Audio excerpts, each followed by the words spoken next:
اتفضل. لو سمحت، هو اللي حصل لبيشو ده بجد؟ للاسف لا حول ولا قوه الا بالله. طب ممكن المنيو؟ لا لا لا لا.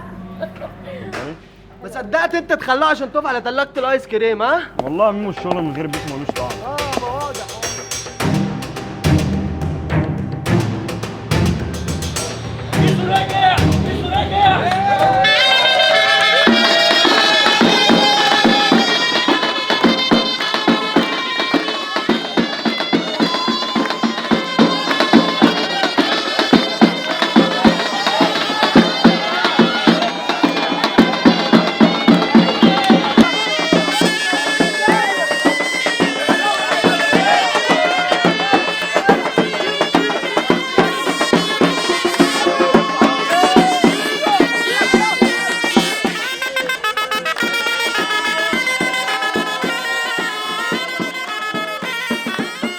كنتش اعرف ان انا غني عندكم قوي كده.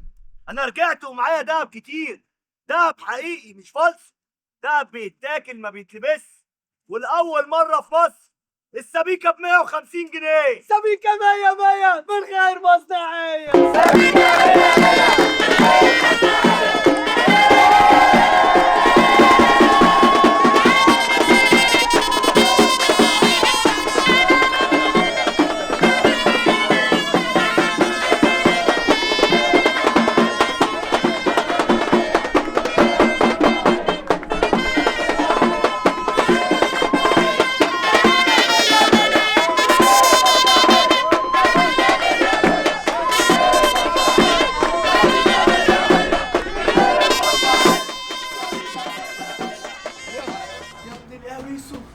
ايه ده كله انا ومعيش فلوس ده انت احتياطي الدهب اللي مستولى عليه من البلاد كلها هنا. يالا بيسو الحلاوه دي، يالا كل دي سبايك. ايه وقعت على مغاره علي بابا ولا ايه؟ ولا انت طالع من فيلم جزيره الشيطان ولا ايه بالظبط؟ قول لي. بيتك انا انت واقف ولابس لي بدله تراكوة وسلاسل دهب وانسيالات وساعات والدنيا. يا جدعان افهموا، ده المنتج الجديد السبيكه. ده بقى معمول بالزبده الفرنساوي وعليها كريمه لباني وحليب مكثف وكريمه البستري، وعلى الوش بقى كريم بورليه كارمل. امسك نشوف. مكرونه بشاميل. مكرونه بشاميل.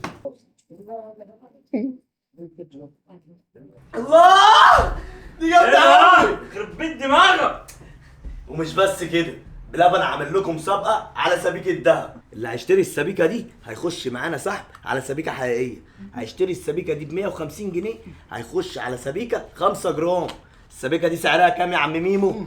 41,000 جنيه. كم؟ 41,000 جنيه. 41,000 جنيه. كم واحد هيكسب معانا يا عم تفاحه؟ 10 اشخاص هيكسبوا معانا السبيكه.